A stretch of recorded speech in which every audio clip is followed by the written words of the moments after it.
And look who's coming up.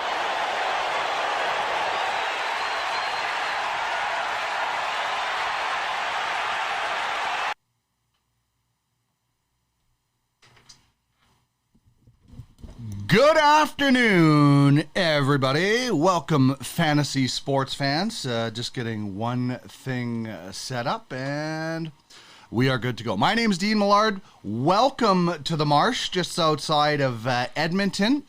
This is Ultimate Fantasy Sports Daily.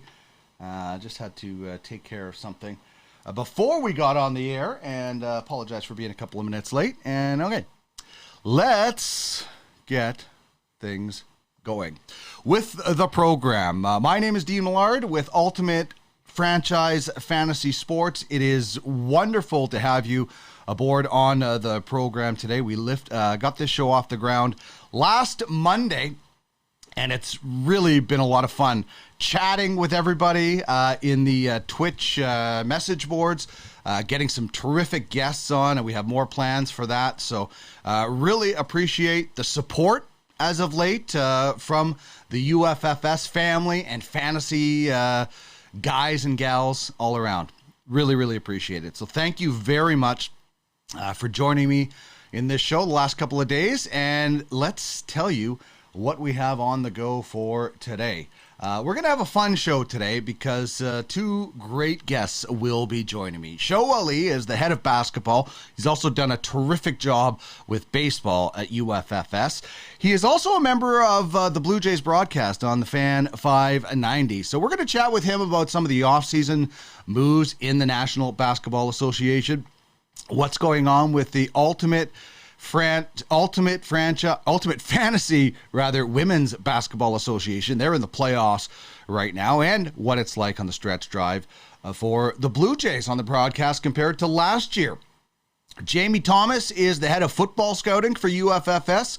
We're going to discuss, obviously, the NFL season. The college season is starting, and he's on the broadcast of the Winnipeg Jets for the radio portion. So we'll talk to him about the NHL's Central Division, and we'll try to get to some specific Jet stuff as well. Jamie will be joining us on Mondays regularly on the program, and it's fill in the blank today. We will have a couple of questions for you later. We'll have some fun with that. Fill in the blank. Also, our top three question of the day, and we will also get to games to watch a little bit later. The Boston Bruins are on the docket for our NHL preview today. And when you're looking at the Boston Bruins, it is pretty easy to take the top three stars, in my opinion. At least that's what I thought. But with a couple of guys coming back, and between guys coming back and guys taking away their trade requests, this is a Bruins team that could do some damage, probably for 1 year, and then that's it.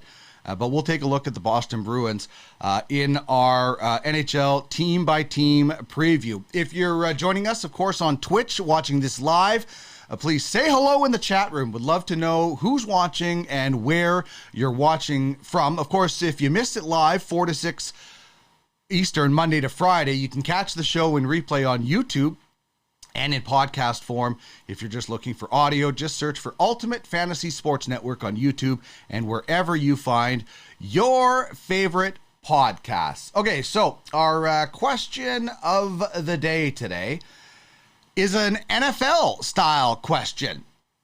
Here we go.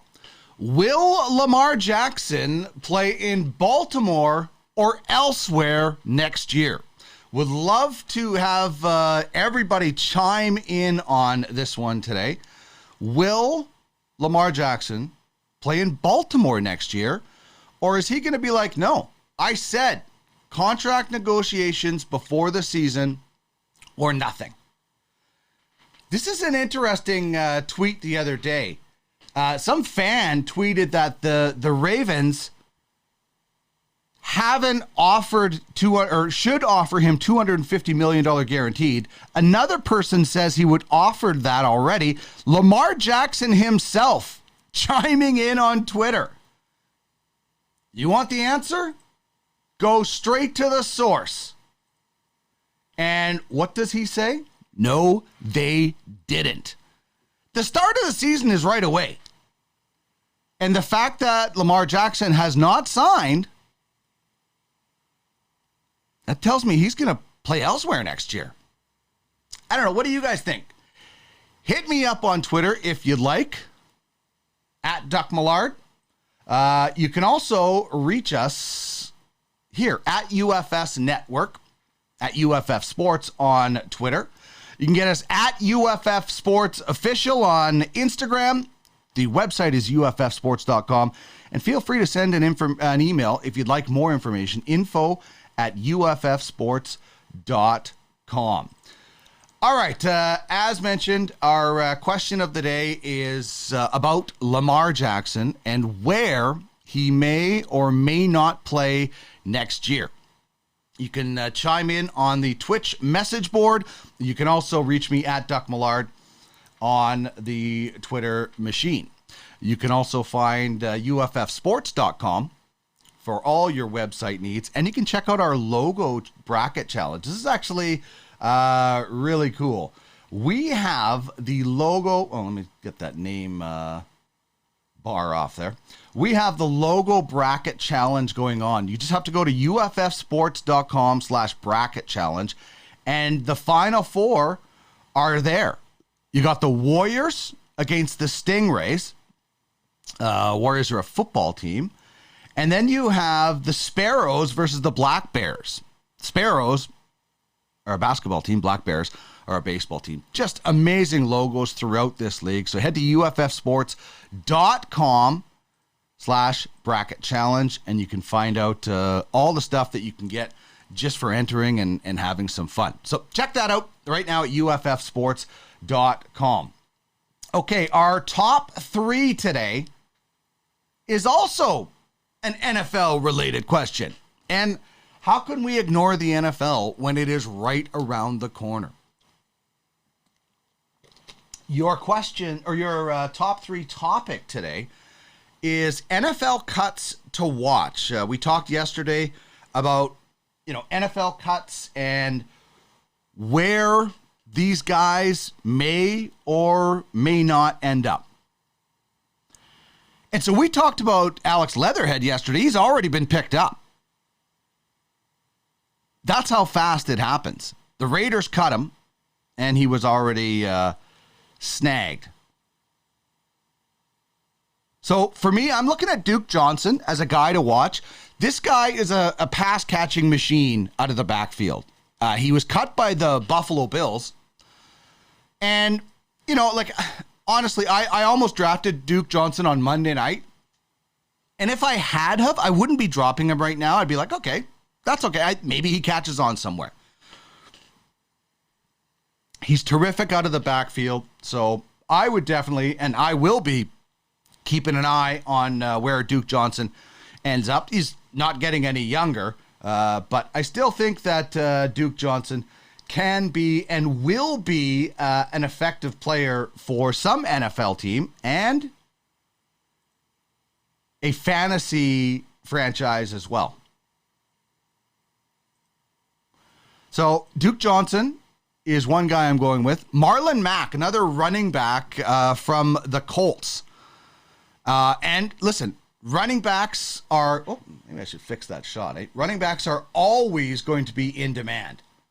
Always going to be in demand. So I would keep an eye on Marlon Mack as another guy who was cut yesterday by the Colts. Damien Pierce is the guy that they're going with. He's a rookie out of Florida. And Rex Burkhead is there as well. But Marlon Mack, another guy that I think might be able to show up somewhere else. And the third guy I'm going with is Laquan Treadwell. And this is a surprising cut. To be honest, I didn't pay attention to what the Jags were really doing. But I do know that Treadwell, he was a he was a good target and like a good depth guy last year in certain spots. He got hot for a while. Him and Trevor Lawrence had some chemistry, so a little bit surprised. And that's a guy certainly that I think would be worth paying attention to. I'm not saying any of these guys, although Duke Johnson did help me win a draft 2 years ago because of his versatility. Pass catching out of the backfield. Josh Allen on the run would dump it off quite a bit. Arnie's in the house, and he might just be listening. He's a big audio guy, Arnie, so we'll try to get Arnie on later on in the show. Larry's chiming in saying, can't wait to see who emerges in the Ultimate Logo Challenge. Prizes for voting, too. Just use the hashtag UFFS Logo Challenge when tweeting your votes, and the SCO hashtag. That's the $SCO. So throw that out there when you're doing that, and indeed, you could win yourself some cool prizes, courtesy of us, the fine folks at Ultimate Franchise Fantasy Sports. So that is the top three that we're going with today, and our question of the day. So I'd love for you to chime in on both of those as we roll along the show. As mentioned, guests today, Sho Alli, head of basketball for UFF Sports and a member of Fan 590, and Jamie Thomas, head of scouting for football at UFF Sports and a member of the Jets radio broadcast. So what's going on right now? Of course, the U.S. Open continuing us for live events. Serena will be back in action again tonight. I can't imagine what they're going to do after Monday night's pomp and circumstance. But she will take on Anett Kontaveit tonight. She has 6 career titles, and Serena has almost 75. So expect Serena to just keep gaining momentum. The crowds are going to be there. So that's approximately about 5 p.m. Eastern. That'll be on TSN. And, of course, there's some afternoon baseball that we will catch you up on. Although, also a programming note, Thursday night, we've got some incredible wrestling that we're going to bring you. Wnba McNamara is going to be on the call. It is going to be awesome. It is Sunday night right here on twitch.tv/Ultimate Fantasy Sports. Man, it is going to be exciting. As mentioned, Wnba McNamara will have the call. He will be part of the broadcast. Oh, it's going to be so good. It's going to be so good. So that's Thursday night, live wrestling right here on our Twitch channel. Okay, so I mentioned the Lamar tweet earlier. That's a huge story. The season is just around a week away. Lamar Jackson, former MVP, has said, if we don't get a contract negotiated before the season, not negotiating. Then he walks as a free agent. So here's a question that I have for everybody out there, but particularly those who are Ravens fans and or Lamar Jackson fans. Is Lamar Jackson going to be the same quarterback not in Baltimore? Like, pick whatever team. Like if, for instance, if the New England Patriots decided to break the bank for Lamar Jackson, is he the same quarterback with the hoodie? Or, pick whatever team out there that could be looking for a quarterback. A lot of teams have this style of quarterback that would work, but they already have a guy. The Eagles, they got Jalen Hurts. We see what the 49ers are going with. They're keeping Jimmy G as a bit of a backup option.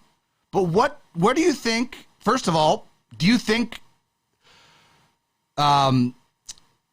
Lamar Jackson should just stay in Baltimore? I mean, the system seems to work for him.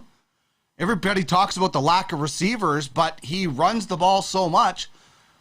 So can Lamar Jackson succeed in any system, basically, is the question I have. Would love to hear your thoughts on that. Nick TVIP says, excited for the wrestling. I'm excited to hear Andy. We're going to get Andy on the show tomorrow. We're just going to cut wrestling promos for like 15 minutes or something like that. So that's kind of one of the big stories that we're looking at today. I saw that Kane was tweeting. I'm pretty sure it's Harry Kane and not a Patrick Kane to Edmonton on Twitter. Ooh, Bob Stauffer predicting Connor McDavid to score 50 and set up 76 next year. Woo! Bobby! Going big. Leon Draisaitl, 116 points. Another 51 goals for Leon. I'll bring this tweet up. I'll load this into the program in a little bit. But wow, 126-point season for Connor McDavid, as predicted by Bob Stauffer.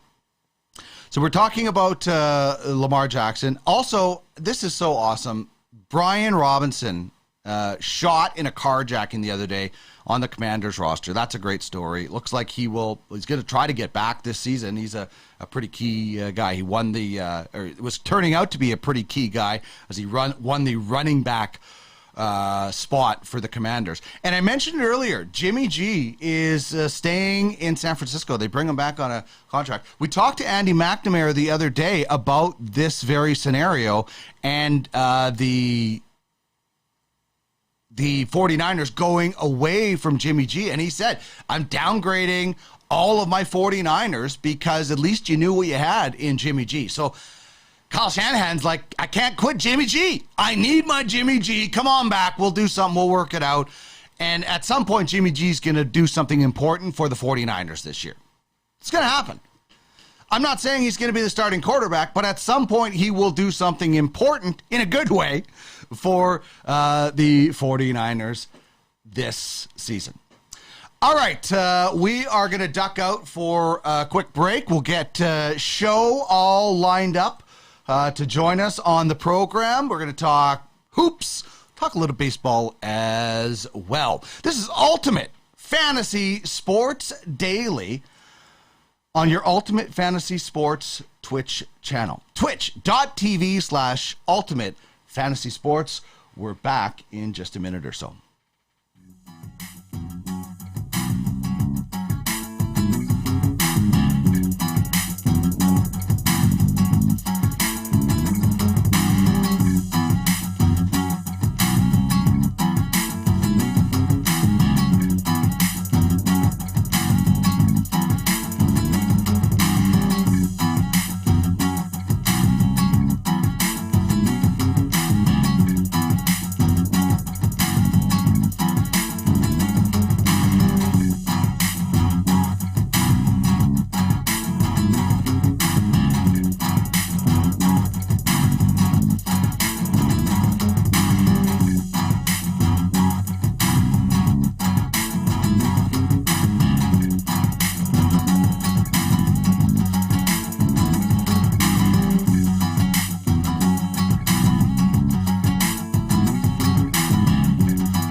are tuned in to Ultimate Fantasy Sports daily here on the Ultimate Fantasy Sports Twitch channel. Thank you very much for joining us as you have been over the last little while. It's been a lot of fun to see just how this is growing, and we're really excited about the future of Ultimate Fantasy Sports, the network, the platform, and in general. All right, let me get his mic on first of all, as when you're producing and hosting, sometimes you forget these little things, and I'm going to bring in my good friend Sho Alli in just 1 second. As soon as I get this set up, there we go. Okay, Sho, how are you, my friend? Dean, good. How are you, man? I am awesome. It's a wonderful time of the year. I mean, everybody has their favorites when it comes to, like seasons or I guess when you're talking about sports, it's seasons. But this is so fun because one of my favorite events is on the U.S. Open. So I get to watch it all day and all night. We've got hockey and basketball starting up. We've got baseball ending. We've got football coming on. This and the spring seem to be everybody's favorite because it culminates in championships. What is your favorite sports time of the year, Sho? Ooh, that's a good question. It probably is now because we have the baseball playoffs. We have hockey and basketball starting up soon, really soon, right? I think it's in the first or second week of October for both hockey and basketball this year, and then the NFL gets going again as well, right? And then you mix in those individual events like the U.S. Open, the events on the golf tour as well. It's a between now and let's say Christmas time. It is just an incredibly busy time of year. We're going to get the World Series in November. The baseball playoffs start right when the hockey and basketball seasons begin, the regular season. So it's pretty fun. I don't know if you'd seen this, Dean. I had seen this stat the other day. I think it was from the 29th or so. It was something like on August 29th, 2001, Serena Williams won a game at the U.S. Open. I believe it was Albert Pujols hit a home run, and Dante Bichette, Craig Biggio, and Vladimir Guerrero Jr. Sr. all recorded hits. On August 29th, 2022, Serena Williams won a game at the U.S. Open. Albert Pujols still hitting home runs. And let's see, Bo Bichette, Kevin Biggio, and Vladimir Guerrero Jr. all recording hits. It's pretty crazy to think that time is such a flat circle. I brought that tweet on yesterday, and I said, I'm not a big believer in, fantasy gods or, things like that. But when something like that happens, it makes me think somebody's pulling strings. I mean, that was mind-blowing to see that. And the most mind-blowing thing about it is the longevity, obviously, of Pujols and Serena, but the three offspring all getting hits was just wild. I mean, that has to mean somebody's pulling strings and saying, you know what I feel like doing? I feel like making people say, wow, how did that happen today? Yeah, it was pretty cool. I almost feel like the most impressive part of all of it was, honestly, to me, the Serena Williams thing, because I think it impressed upon me how long and also how dominant her career has been. She's still winning games of the U.S. Open 21 years later. That's incredible. Yeah, this week, I watched it Monday night. It was wild. The whole circumstance and celebration. I don't know what they're going to do tonight, if they're just going to let her relax and play. But I said it earlier. I said, it's weird, when Albert Pujols or anybody else announces their retirement, you kind of get a tour around Major League Baseball. If Serena loses, that's it. This is it. That's the tour, and it's gone, and there's no more Serena. So it's really weird and probably very important for people to watch every match of her right now because, there's a better chance than not that she doesn't win this tournament. Oh yeah, it's true. I mean, part of me, the conspiracy theorist in me kind of feels like they intentionally gave her a very favorable draw in the first round just to make sure she'd get a little bit of a farewell tour. And I mean, I think tonight she's up against the world number 2. So, yeah. Hey, I mean, Serena Williams is still very, very, very good, but I mean, it's a tough match no matter what. And tennis is so chaotic that you never really know what's going to happen. But I'm going to watch anyway. It's going to be a lot of fun. Yeah, it is too. And speaking of fun, Mooch brought it up yesterday. He said the NBA has the craziest and best offseason out of all sports. And I love off seasons when there's events. Like I love July 1st for hockey because we all kind of focus on it and we can, there's deals, and it's rapid fire. I love this year for Major League Baseball because pre-lockout, after lockout, there was all these deals. But the NBA has it every year. I mean, it's almost like they need a reality show. Like they need an off-season reality show following free agents around because it's wild TV. Yeah, I would watch an NBA reality TV show. They do the off-season stuff better than I think any league. And I love hockey. I love watching baseball. I love football. But the off-season for the NBA is truly comical in how crazy the moves are. Like, for example, this year, let's see, Rudy Gobert was traded to Minnesota. We're going to see him pair on with a number of really talented players in Mini, and I don't know if that's going to mean the Timberwolves are going to make the playoffs or not, but I think it's going to be a lot of fun seeing the new world order, not just for Minneapolis, but also for the Utah Jazz as well. Will Donovan Mitchell get traded between now and the beginning of the season? There were some reports that maybe the Knicks were looking into Donovan Mitchell, but I'm looking forward to seeing Gobert with Karl-Anthony Towns.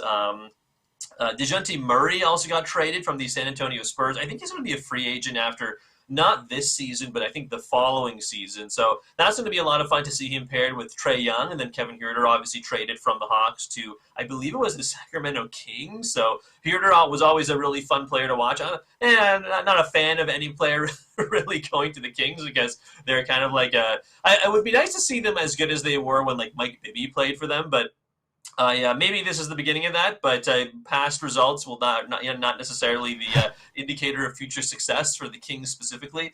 And then John Wall coming out of retirement as well, right? John, I mean, maybe not retirement, Dean, but he didn't really play over the last little while, so he's now obviously not with the Rockets anymore. He's getting paid a ton of money to not play for them, and he took a relatively small deal to play for the Clippers. So, hey, I mean, John Wall, Kawhi Leonard, and Paul George, if they're all healthy, that's a pretty good top three there. So the NBA offseason moves have been crazy. Then you add in things like LeBron James getting a new deal. Mm-hmm. Will LeBron play with his son next season? That would be pretty cool. It's just the NBA is just such a soap opera, and I'm here for it every season. Yeah, LeBron is not leaving until he plays with his son. Like everybody, so. It's like that's the worst kept secret, I think, in the NBA. And listen, we're all involved in dynasty fantasy sports. I mean, you're head of basketball, you're rocking it with baseball.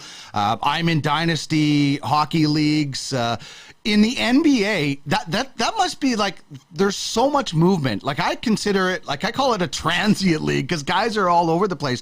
It might be harder in dynasty mode in the NBA than anything else because, every year you're like, okay, now this guy's got to get used to this guy or this guy wants a trade. With so much movement, do you think that makes it harder or more fun in fantasy basketball? Ooh, that's a good question. I kind of partly think it's more fun, honestly. I feel like maybe some of the owners in the UFBA might not agree because they want their guys to stay in the best situations as long as humanly possible. But like, look at this team, for example. The Spitfire Aviators won last year. They had Nikola Jokic throughout. Well, they have Jokic is their player, and obviously the Denver Nuggets didn't go super far into the playoffs. But they did a great job drafting guys. But you look at another team like the Midnight Owls. The Midnight Owls have traded all sorts of guys. I think they had Chris Paul. And, I mean, Chris Paul might retire in the next couple of seasons probably, but he's still a fantasy stud. Chris Paul has played for, I feel like it feels strange to think that he's played for the Suns for a number of seasons now. But, I mean, you think back to when he played for, the Hornets in New Orleans.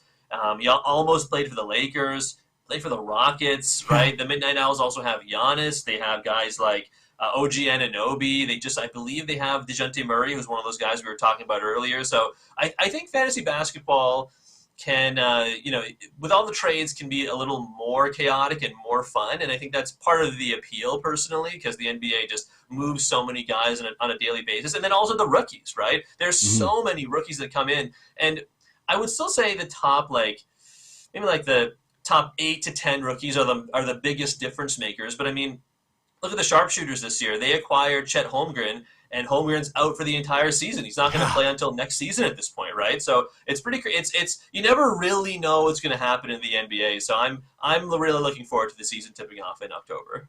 Yeah, the football has like injuries in practice all the time. Basketball has guys moving all around, so there's always challenges.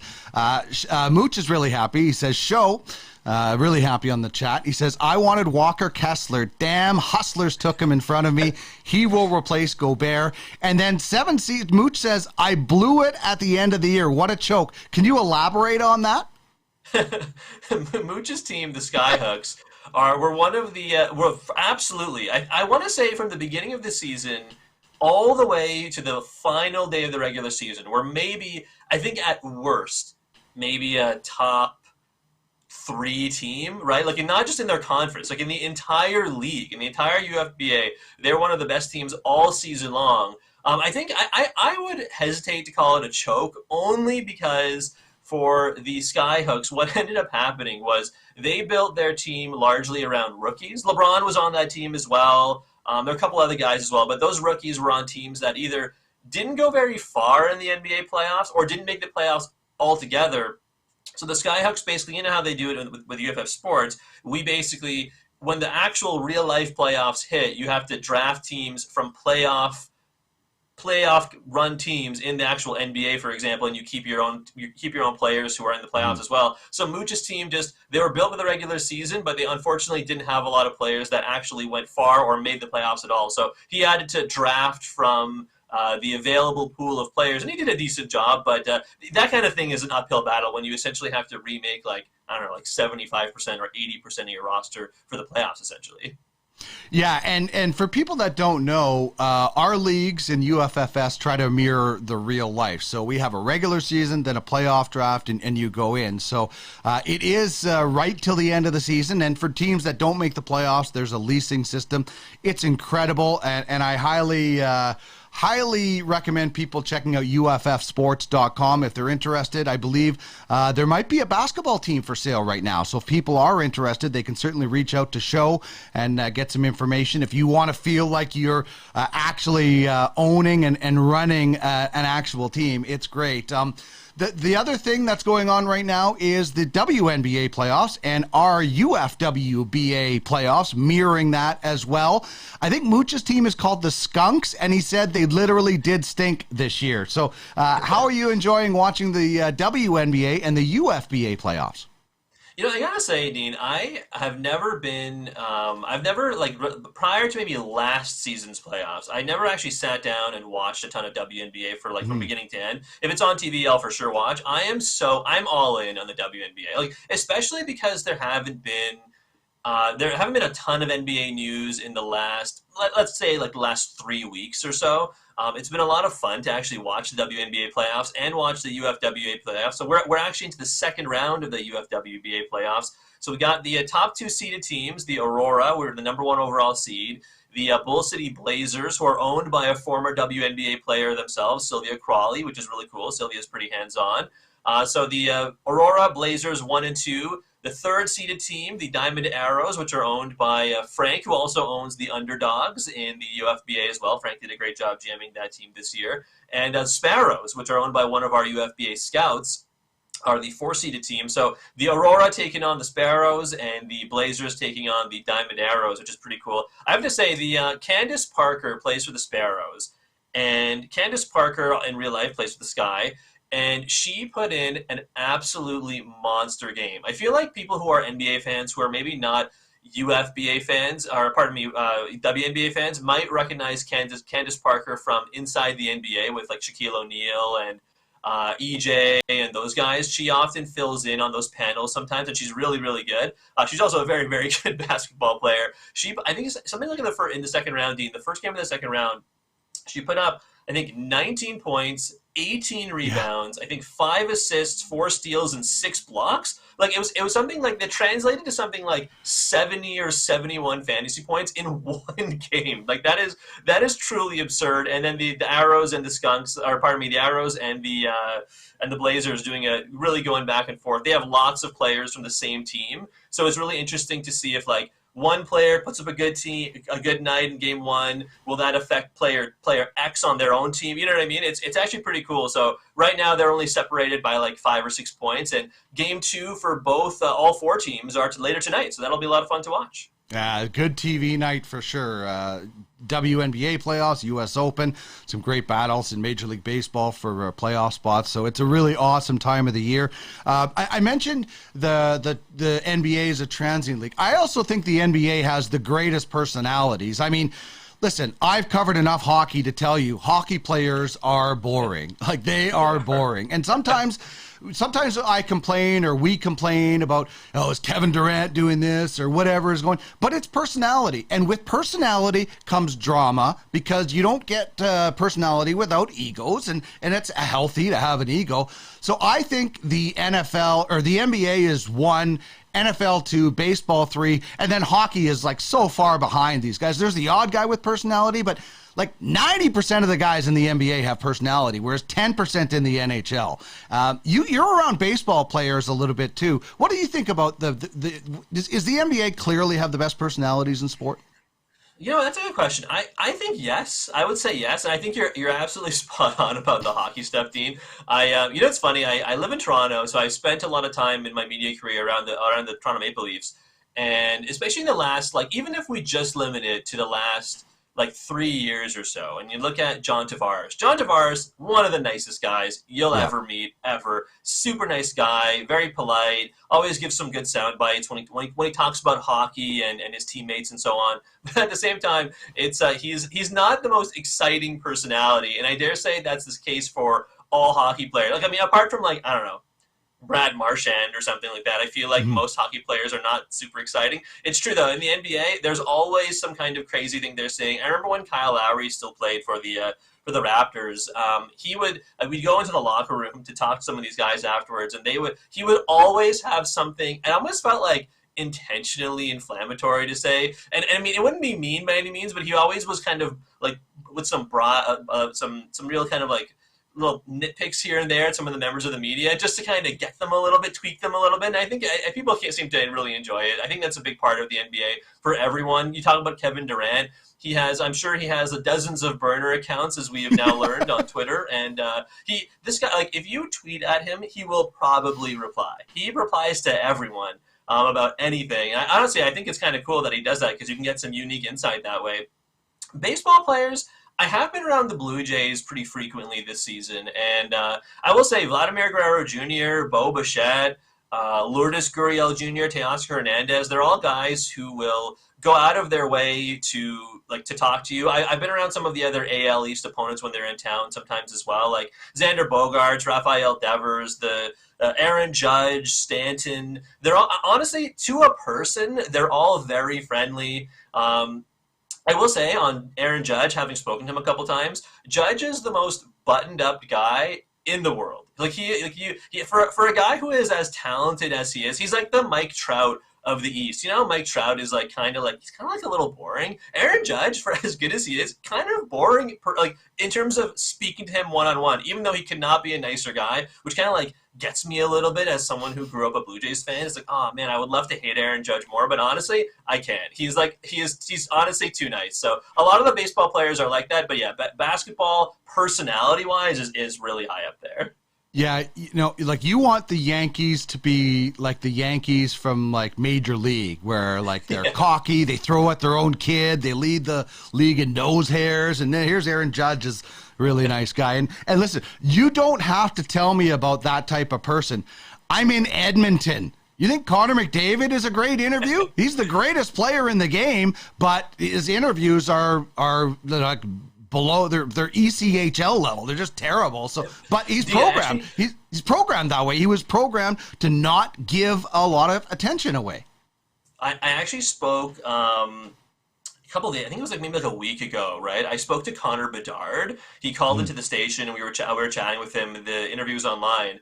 And, I mean, it was really funny because Connor Bedard is going to be a wicked hockey player, right? Whenever he gets to the NHL, probably next season, that shot of his, he's going to be nasty. I have no doubt about that. He just won a gold medal with the World Junior. It was a really cool interview to hear some of the insight. Having said that, he is also he's 17 years old, and he has been trained like Connor McDavid and like John Tavares to come up through the hockey kind of feeder system and to like not say too much before you were before you don't want to like disadvantage yourself, and I totally get all of that, but it doesn't make for for the most thrilling interviews. I'm looking. It's funny because he mentioned, I think in the interview, that one of the guys he looks up to, even though this may date him, when he was growing up, was Sidney Crosby. And Sidney Crosby, one of the greatest hockey players of all time, probably one of the most boring hockey players of all time as well. So if Connor Bedard is anything like Crosby, then we're going to, I think you'll be very happy, but media-wise, probably not going to be seeing him on interviews too much. Yeah, the best players usually are that way. They've been taught by their agents, and in hockey, you don't want to go outside the line. It's just, I don't know. Then you get guys that are expressive, and then you always hear, oh, they're bad in the locker room. It's a bunch of baloney, in my opinion. But I want to ask you, I loved it. I was driving around the other night. I heard your name thrown out on the Blue Jays broadcast. So you got, one of the best seats in the house for an exciting stretch. But is it as exciting this year as it was last year, even though the Jays have a better chance at making the playoffs this year than they did last year? What's it like this year compared to last year, this stretch drive? Well, it's interesting. I think that last year, expectations were much lower. So because they had such a torrid second half of the season, everyone was kind of like, oh my gosh, this is the, that sports cliche, like this is the team no one wants to play in the playoffs. I bought into that a little bit for the Blue Jays in 2021. But then, of course, between the end of last season when they didn't make the playoffs by like half a game or one game or whatever it was, and then between the end of the playoffs and the beginning of the year this year, even with the mini lockout and so on back in end of March, early April, you heard things like Vladimir Guerrero Jr. say things like you last year you saw the trailer, this year you're going to see the movie, and I think people got really jacked up for that. I mean, look at the UFLB itself. People were really high on a pair of Blue Jays, Vladdy Jr. himself and Bouchard. I think both went within the top 8 or 9 picks when you and Clark were doing the draft show back in I guess it was March. And I'm not saying, I don't think Bouchard's having certainly not as good a season as he had last year. Last year, I think he was the AL hits leader, and this year, by all metrics, he is having a perfectly average year. But for a player like that, you want an above average year. But generally speaking, because the expectations were so much higher in 2022, and I don't think they're having a bad season, but they're having such an inconsistent season. I mean, just look at the last couple of weeks, I think, speaks for itself, right? They went into New York. They won 3 of 4 against the Yankees, who are really struggling. They swept the Boston Red Sox, who are also struggling this season. Then they come home and they take on the Angels, a team that are having a really awful season. And they get swept by the Angels at home in a 3-game series. And you think to yourself, what is going on? Shohei Ohtani was Shohei Ohtani, and he's nasty as usual. He did some pretty ridiculous things. But not being able to hit guys like Tucker Davidson and Reed Detmers, I think, had some people really concerned at some points here. It's funny. They've won 2 out of 3. Today's the 3rd game against the Cubs, and then they're going to play the Pirates. I believe they play the Orioles, who are a ridiculously fun story this season in Major League Baseball.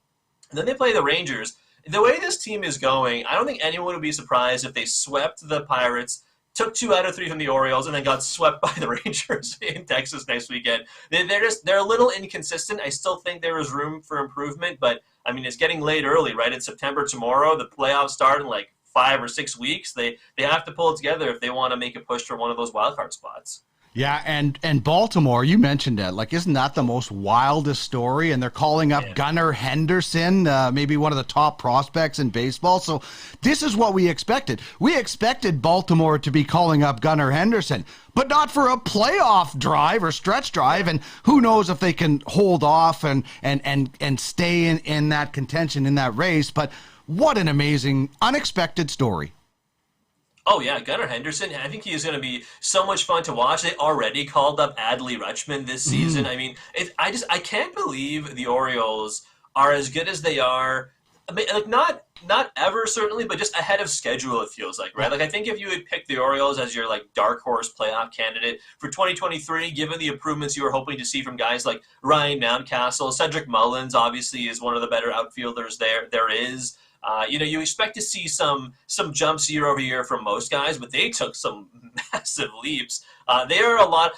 Again, I hate saying it, but they are a lot of fun to watch. But as someone who grew up watching the AL East, it's crazy to think that the AL East was already one of the most difficult divisions in baseball, thanks to the Yankees, thanks to the Rays, and the Rays are. I've always referred to the Rays, Dean, as like the zombie team of the AL East, because no matter what they do, it doesn't matter what they do. It doesn't matter how many guys they deal away, or guys they get on cheap deals, or the various ways they promote their prospects, or guys that get injured. The Rays are always in the thick of it every single year. I mean, Shane McClanahan is put on the 15-day IL with the shoulder impingement. I'm sure he's going to come back and be ridiculous. Or Tyler Glass now is throwing live bullpens. I'm sure he's just going to step right back in there and throw 8 innings every 5 days. But the Rays are always really good. The Blue Jays are pretty decent as well. And now the Orioles, I mean, even the Red Sox are only like a handful of games under 500, and this is one of their worst seasons in the last several years. So the AL beast, I like to say, it's been a lot of fun this year. The Orioles are going to make it even more chaotic this season. Yeah, and it's going to be a wild finish for sure. Sho, thank you so much for joining me. Glad you're feeling better. I know you were under the weather for a bit there, so it's great to see you. Great to hear you again. You did a bang-up job in my absence in UFLB, so thank you so much for that. I know all the franchise owners and scouts are really appreciative of the amount of work that you've put in, and I hope you can enjoy the playoffs. I hope you get an extended playoffs with the Blue Jays, and if anybody wants to get in touch with you as far as information about Ultimate Fantasy League Baseball or possibly purchasing its team in the UFBA, what's the best way for them to reach out to you? Yeah, you can get me on Twitter at SNSALLI. You can get me my email as well as just Sho_UFBA at UFFsports.com. So anyone ever wants to reach out, Dee mentioned it. There's a couple of teams for sale in the UFBA. The season kicks off, I think it's like October 18th, October 19th is when the NBA season arrives, which I cannot wait for. I can't believe the Warriors have won another championship. It feels like time really is a flat circle sometimes, Dean. But with the NBA season in the very immediate future, anyone wants to reach out, they're more than welcome to. Great stuff. Awesome job as usual, and enjoy the stretch drive in baseball and the beginning of everything else. See you, Dean. Always fun to see you, and I'm glad you're back as well. Always fun to have you, man. Yeah, it's good to be back. Thanks a lot, Sho. Take care. See you, man.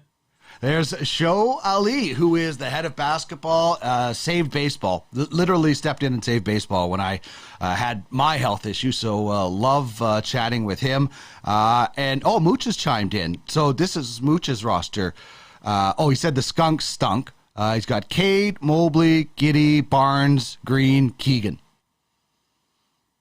Pretty good roster, says UFF Sports. I think that's Jamie. And he has Sabrina to build around in the UFWBA, so that's got. Andy Mack loving it, says, great job, guys. Throw some cheer bits in there. Still learning about the cheer bits and all that good stuff. And breaks. Apologize if the breaks are popping up. Still figuring that out as well. Like right now, let's take a 1-minute break here on Ultimate Fantasy Sports Daily. We'll get back and we'll play a little fill in the blanks here on UFSD.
Daily. My name is Dean Millard. This is The Marsh, just outside of Edmonton. Thanks so much for joining us on Twitch. If you're watching this in a replay, you can always catch us live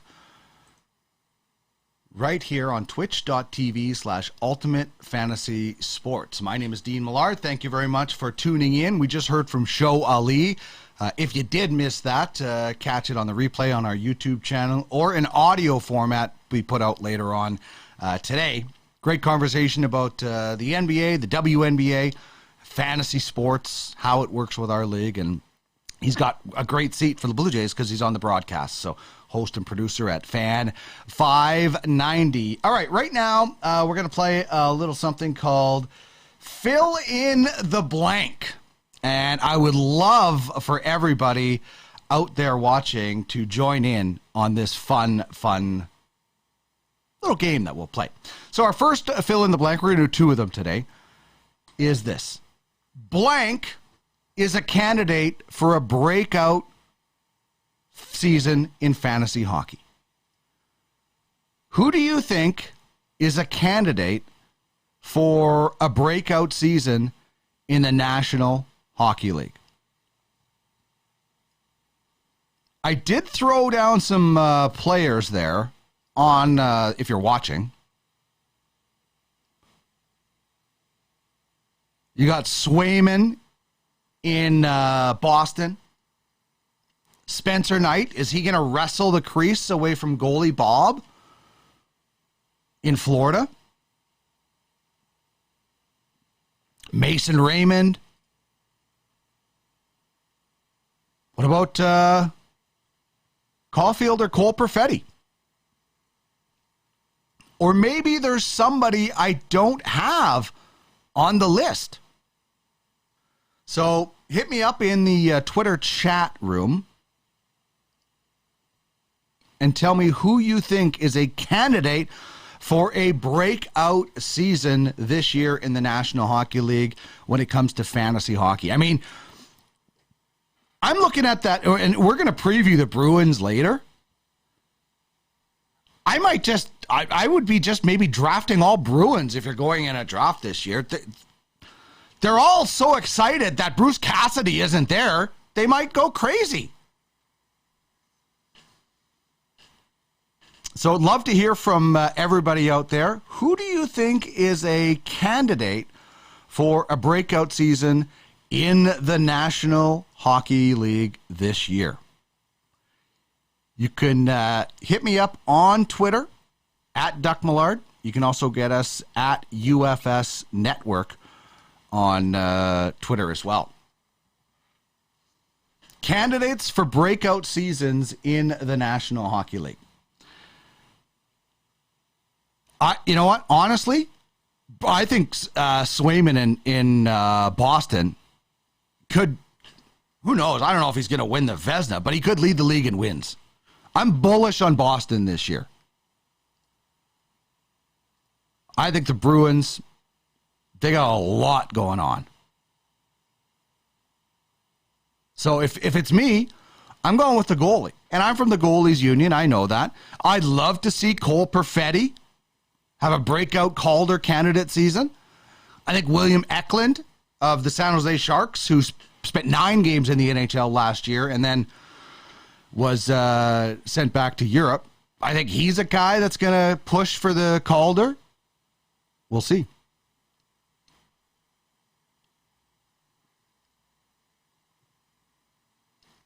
And so now there's a commercial playing. We'll throw that up while we're waiting for this to come back.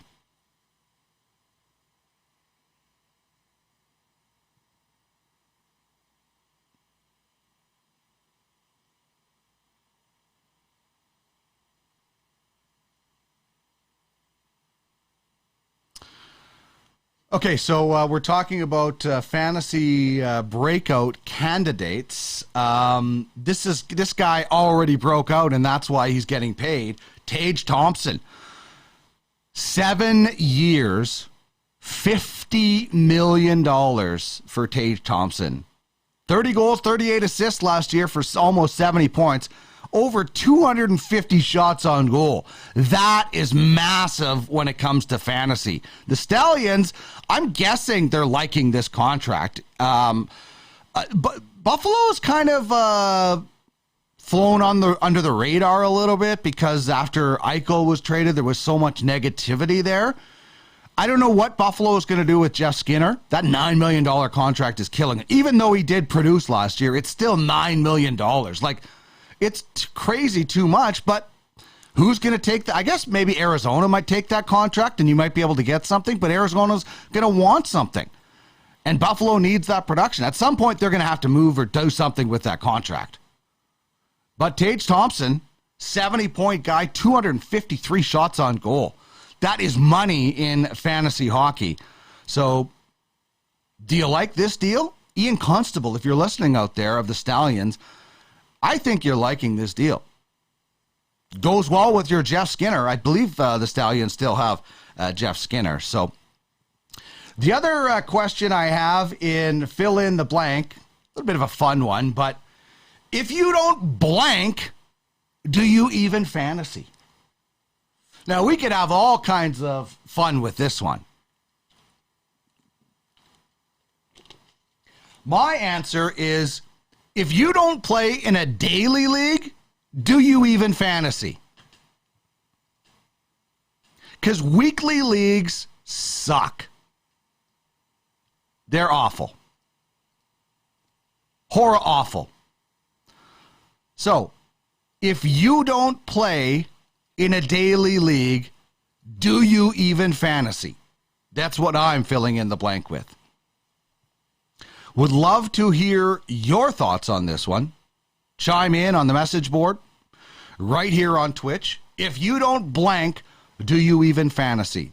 And I'm saying if you don't play in a daily league, do you even fantasy? Weekly leagues are terrible.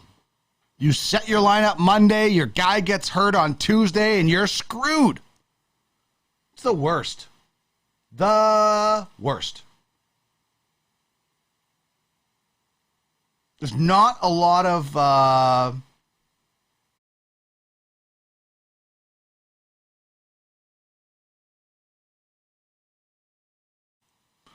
not a lot I like about daily fantasy, that's for sure.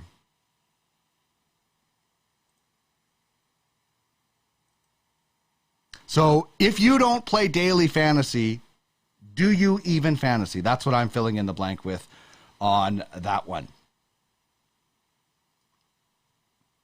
What was I going to ask? I was going to mention something. It was about Tage Thompson, but now I can't slip my mind, like they said in Kids in the Hall. All right, it is 3 o'clock. We're going to duck out for a quick break. When we return, though, Jamie Thomas is going to join us at 3:20. Well, 5:20 Eastern, sorry. Should say the time zone when I'm talking about that. But when we come back, we're going to preview the Boston Bruins of the NHL. Talked about Swayman being my guy as a possible breakout. I've got another guy as a candidate on the Boston Bruins as well. So we'll preview the Bruins, who look really good this year, when we come back. I can't play another commercial, unfortunately, so You're all lucked out on commercials, I hope. This is Ultimate Fantasy Sports Daily. Here on Ultimate Fantasy Sports Twitch channel, live from the marsh just outside in Edmonton.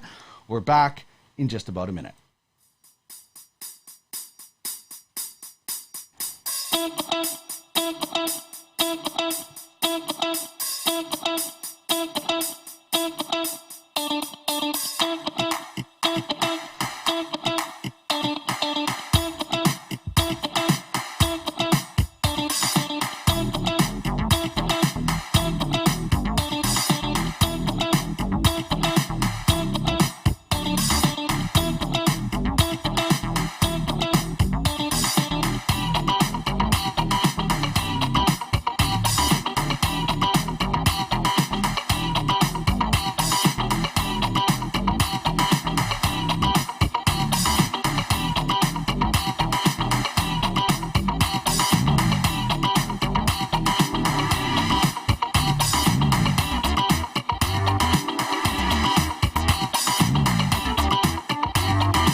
Second hour of the show, live from the Marsh, just outside of Edmonton, Alberta. My name is Dean Millard. This is Ultimate Fantasy Sports Daily on Ultimate Fantasy Sports Twitch channel, twitch.tv/Ultimate Fantasy Sports. If you're joining us on Twitch, bang that subscribe, join us Monday to Friday, 4 to 6 p.m. right here. And we'd love to have you chime in on the message board as well. You can also catch this show in replay on YouTube anytime, on demand. YouTube, UFSN, Ultimate Fantasy Sports Network. And in podcast format, same thing. Search Ultimate Fantasy Sports Network wherever you do get your favorite podcasts. So if you're in the Twitch chat, chime in. Tell us where you're watching from. We're going to get to Jamie Thomas of Jets Radio Broadcast, and he is the head of scouting for UFFS in just a second. But we are going to start with a preview of the Boston Bruins. Our NHL team previews continue today, brought to you by Dauber Hockey. And when you look at the Bruins this year, they are the biggest move that the Boston Bruins made is behind the bench. No more Bruce Cassidy, and that brought David Krejci back, and that brought Jake DeBrusk back from asking for a trade. I'm a big fan of the Boston Bruins. I'll take that ticker off because it's covering up a little bit, but I'm in on the Bruins this year. So, it was pretty easy. I like to throw a defenseman, but you could have just went with a top line. Pasternak, Bergeron, Marchand.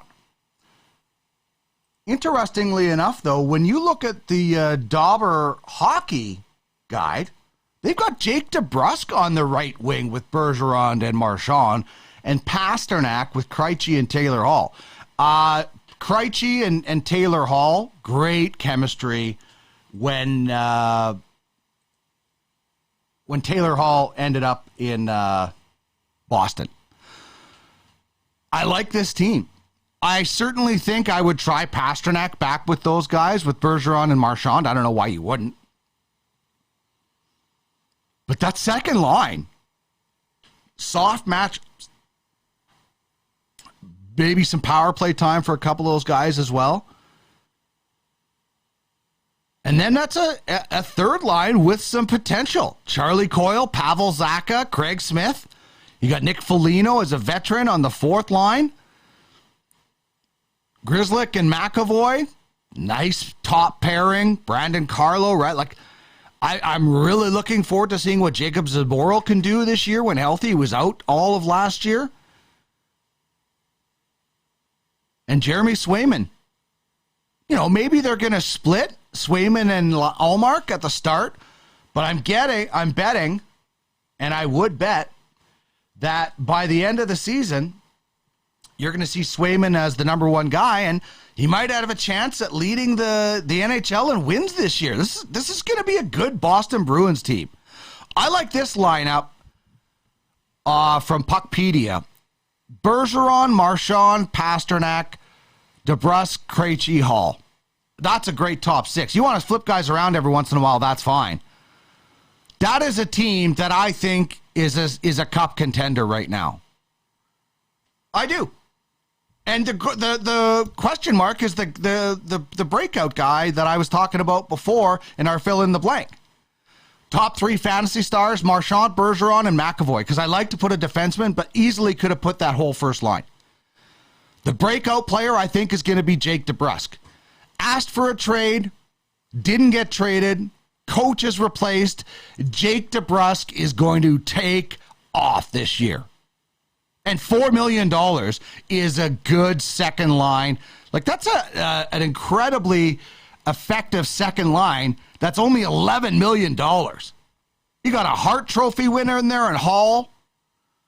Great chemistry with Krejci. And the sleeper is the third line guy, Pavel Zacha. When is Pavel Zacha going to break out? A lot of people have been waiting. I think he's a sleeper pick. But there's a few guys on this Bruins team that could be sleepers. Zaboral, what is he going to do this year? I always thought Charlie Coyle, it's the one problem I have with this lineup is Charlie Coyle's making five and a quarter on your third line. And always I thought Charlie Coyle from his college days till when he went to St. John was pretty good with Team USA, the World Juniors. I thought he was always going to be much better. He's a good third line player, but in my opinion makes a little bit too much money. So which lineup do you like? Do you like this one from Puckpedia / Daily Faceoff? Or do you like this one from the Dauber Hockey season preview? I think you have to start with those three guys together. Bergeron, Marchand, and DeBrusk. If it's me, that's how I start. And like I said, the one question mark might be in goal, but I think on paper, I think Swayman is going to have an excellent season. So chime in either on Twitter at Duck Millard or at UFS Network.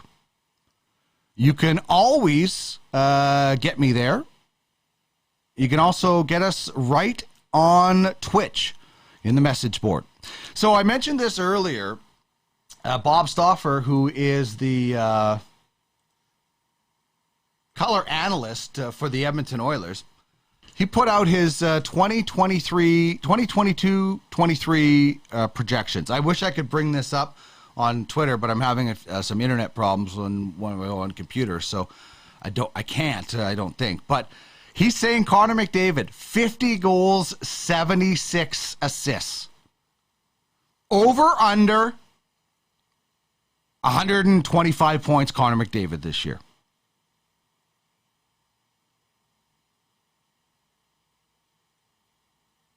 I think I'm going to go under. He's got 50 goals for McDavid. I think he could hit 50 goals. Bobby also has Draisaitl with 51 goals, 65 assists for 116 points. And so here's a question we've been asking. We've been asking several people, who is the number 2 guy or the number 3 guy on the Oilers as far as fantasy? Yesterday, Dave Jamieson, he said Evan Bouchard, which, if Connor McDavid's getting 50 goals, Evan Bouchard's going to get a lot of assists because a lot of that's going to be on the power play. Stauffer has Bouchard as 54 points this year. 15 goals, 39 assists. Woo! I love Bob. Spent a lot of time with him on the radio. I think that's too high. It'd be amazing. I'd like Broberg to get a bunch of points. He's on my fantasy team on the Duckman's Domination. Evander Kane, pegged in for a 36-goal, 61-point season. Hyman and Nugent Hopkins, 55 and 54-point seasons. 6 guys Bob Stauffer has the Oilers with 50-plus points on the year.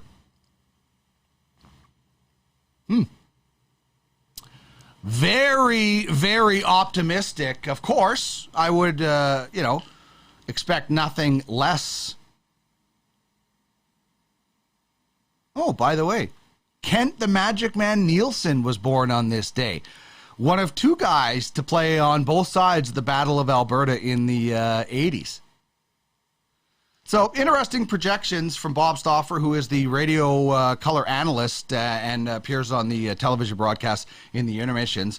Over or under McDavid, 125 points? That's a question I'm throwing out there. Would love to hear your thoughts on Twitch or hit me up on Twitter at Duck Millard.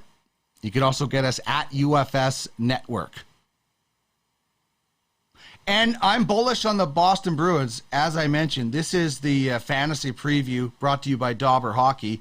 I'm going with Brad Marchand, Patrice Bergeron, and Charlie McAvoy. But as mentioned, you could easily throw Pasternak in there as the number 3 guy. I think Jake DeBrusk is due for a big season, and Pavel Zacha of the Blizzard in UFHL. Jake DeBrusk of the Eliminators just traded to the Eliminators, and that was a massive deal.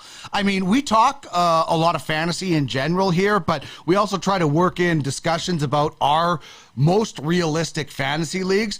This is a massive trade for Jake DeBrusk in our league. I'm going to try and find it because it was was pretty big. So the Eliminators traded a 2025 first-round pick, Radek Faksa, David Rittich, Eamon Powell, and over 109,000 score, which is our currency.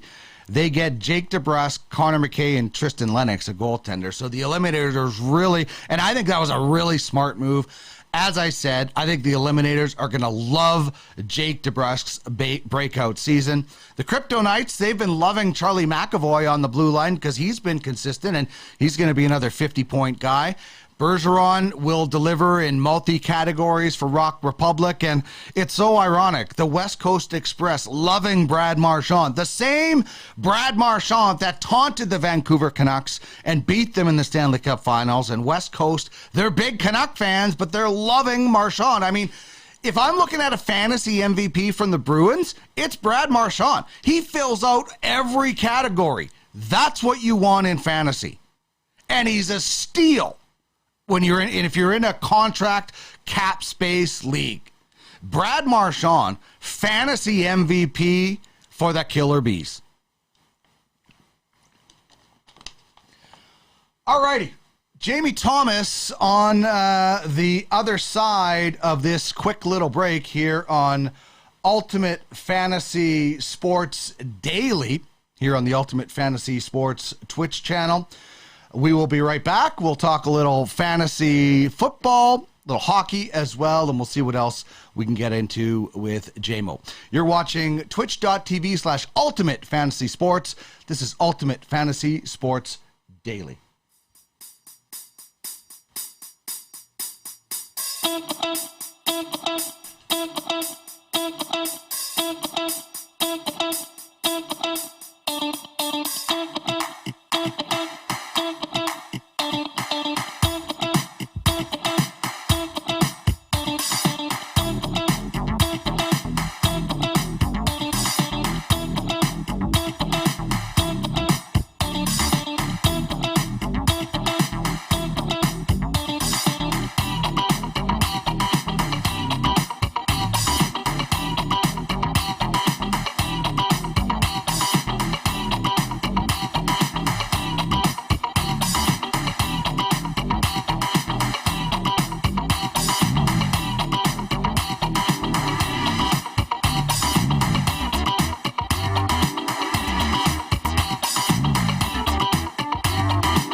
Thank you very much for sticking around here on Ultimate Fantasy Sports Daily. My name is Dean Millard. It is great to have you aboard, especially the last few days. It's been a lot of fun chatting with everybody in the message boards, and we're going to keep the ball rolling as I bring in my good friend. He's going to join us on Mondays usually, but he was on vacation for my good friend Jamie Thomas. And you know what? It works much better when I turn your mic on. So don't say anything awesome yet. Okay, now you can say some awesome stuff. There you go. I turned the mic on. How was your vacation, man? Testing 1 2. Testing 1 2. Can you hear me? You sound brilliant. Yeah. You sound brilliant. My vacation was good. We went out to Ottawa and then went across the border to Quebec. I cannot pronounce the little town we were in. My sister-in-law purchased a cottage down there, so we got to spend some outdoor time. Kids had a lot of fun in the old lake. The best thing for them, obviously, is being outdoors, less screen time, all that stuff. But it was good, buddy. And we just got in 8 o'clock this morning, so I'm fresh. Wow. So fresh after 4. The discount airlines. They're discount airlines for a reason. The right. Leaving time of 6 a.m. is not exactly ideal. I've got one of my kids napping on the couch over there. Maxim's upstairs sleeping in his room right now. So, but it was a great holiday, my friend. So thank you for asking. Awesome. I lost keys in the car. Gold nice. I was waiting for you to see that. Do you want to tell that story? Oh my gosh. Because I have like 2 embarrassing stories in this little hit, because you're going to ask me about our WPFFL draft. Yeah. But the story behind locks, keys, and car, the Alberta Golden Bears won the CIS championship. They came back to celebrate. I can't even remember the bar where they were at, but you and I the went Armory. There. The Armory. Okay, the Armory. Thank you very much. And I left my car running with the keys in it. And yeah, you're like, do you want to call a tow truck right now? I'm like, nope, let's go. And I left the car running for, I don't know, what was it, 4 or 5 hours? And